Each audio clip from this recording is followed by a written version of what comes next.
Hello everyone, আজকে কোনো মেকওভারের video না। মেকআপের পরে আমি কিভাবে ক্লিনজিং করি এবং স্কিন কেয়ার কিভাবে করি আফটার ফেস ওয়াশ, সেটাই তোমাদের সঙ্গে আজকে শেয়ার করব। দেখো, আমি একটা ওয়াইপস নিয়ে নিয়েছি, ভালো করে মেকআপটা রিমুভ করছি। রিমুভ ভালো করে আসছে, আমি দেখে মনে হচ্ছে চেপে ইউজ করছি, কিন্তু না, ভালোভাবে মেকআপটা রিমুভ না করলে স্কিনে অনেক প্রবলেম হবে, যার জন্য লিপস্টিক, আই মেকআপ পুরো রিমুভ করছি। করার পরে আমি এখানে ফেস ওয়াশ দিয়ে মুখটা ক্লিন করে আসব। তারপর আমি ইউজ করব আমার স্কিন কেয়ারের সব প্রোডাক্ট। এটা নাইট কেয়ার করছি আমি। মেকআপটা পুরোপুরি রিমুভ করে নিয়ে তারপরে আমি নাইট কেয়ারটা করব। লাস্ট অবধি দেখতে থাকো।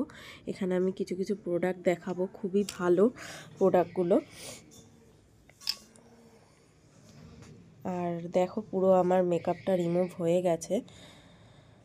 আর এখানে একটা অয়েল নিয়ে নিচ্ছি, যে কোনো তোমরা ফেস অয়েল নিতে পারো ক্লিনজিংয়ের জন্য। আমি 3বার মুখটা ক্লিন করব। একবার ওয়াইপস দিয়ে করেছি, এখন অয়েল দিয়ে ভালো করে ম্যাসাজ করে তারপরে ক্লিন করে নেব ফেসটাকে ভালো করে। এটা হচ্ছে জোজোবা অয়েল। এটা দেখো, আমার স্কিনকে ওয়াশ হয়ে গেছে। ফেস ওয়াশ করে এসে আমি এই টোনারটা ইউজ করছি। এই টোনারটা না খুব ভালো, মুখটাকে হাইড্রেট করে। এটা টনিমলির টোনার। আমার টোনারটা অ্যাবজর্ব হয়ে গেছে, দেখতেই পাচ্ছ। আর এরপরে আমি একটা সিরাম অ্যাপ্লাই করব। এটা ওই হাইড্রোলিক সিরাম।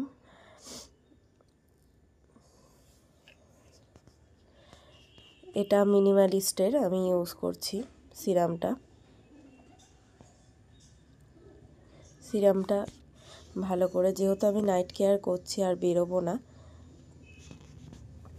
তাই ভালোভাবে স্কিনটাকে রেডি করে নিচ্ছি, না হলে প্রচণ্ড প্রবলেম হয় মেকআপের পরে। আর এটা আমি আমন্ড অয়েল ফেসে অ্যাপ্লাই করছি, একটু কেশর মিশিয়ে রেখেছি।